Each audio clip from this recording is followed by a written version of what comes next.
Before I get into the word this morning, I needed to make a few statements. Earlier this week, I recorded an update on the status of our reopening plans, which we will be sharing with you in just a few minutes.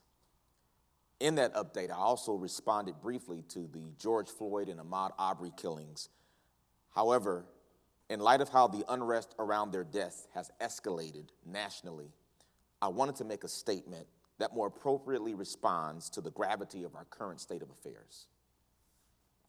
We are angered and deeply disgusted by the profiling and unjust killings of unarmed Black people over the last month. However, our outrage is not merely because of what has transpired recently, but also because of the long train of systemic abuses that have plagued African Americans in this country, in the criminal justice system, and beyond. We are tired of watching images of people of African descent being harassed and physically abused. We are also tired of the lackluster response by our criminal justice system to respond to these abuses with equity. Let me be clear. We celebrate and applaud those law enforcement professionals who are doing their jobs with integrity. I want to acknowledge that many of you, and likely most of you, are just as unsettled by the abuses in the system as we are. There are members of our congregation in law enforcement, and even more of you with family and friends in law enforcement. Many of you can vouch for the quality of your own professionalism and that of loved ones. However, and unfortunately, there are still outstanding injustices, and our current racial crisis is an obvious case in point. I want all of you to know that Zoe is taking action right away. Today, I am reaching out to our local law enforcement officials, as well as colleagues of mine in criminology, social activism, and ministry, and other relevant fields to put together a plan of action that I can share with you in short order. I plan to have an update on our progress by next Sunday. Please keep me and the rest of our church leaders and community partners in prayer as we discern the best path forward to bring healing and restoration to our nation. Greetings, Zoe. Thanks for your patience as we discern the best path forward toward an eventual reopening of on-site services. I know that many of you have questions about when Zoe will reopen, especially in light of the comments President Trump has mentioned about churches being essential, and that the governor has also given us legal permission to reopen our services. We are encouraged by the government's acknowledgement of how important we are to our communities, and also the legal flexibility we now have to move forward with on-site services. However, these important steps are just the first steps toward an eventual effective reopening. And because of that, we will not be reopening right away. Instead, we have put together a task force consisting of healthcare professionals and ministry leaders to give us recommendations on both the timing and terms of reopening. We plan to have a more precise sense of when and how we might reopen at some point next month, and at that time we will give you an update. Keep in mind that the situation is fluid.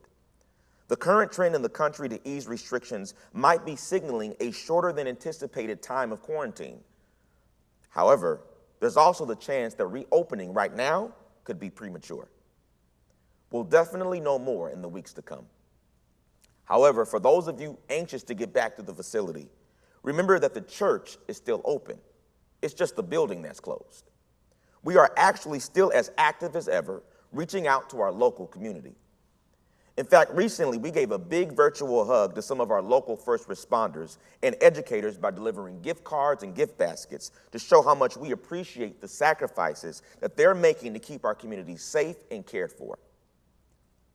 Speaking of community safety, we would be remiss if we did not call attention to some glaring challenges in this area. Like many of you, the recent killings of George Floyd and Ahmaud Arbery, along with several unarmed Black men by police officers and vigilantes over the last several years, has created a visceral reaction of disgust. We mourn their loss and lament the carelessness that has led to their deaths. We are convinced that our communities can and will do better, and that most of our law enforcement officers are doing good work.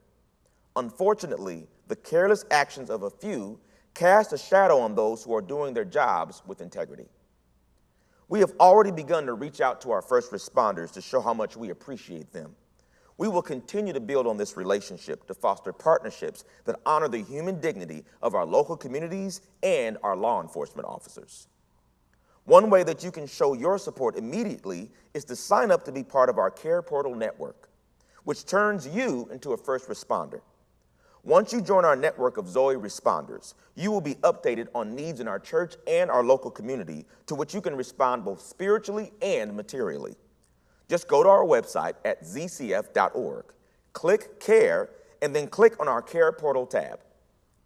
It's because of our trust in Jesus and efforts like this that we know that our future is bright, especially as we continue to walk in wisdom. In the meantime, continue to pray and stay tuned in to our weekly broadcast. God bless you.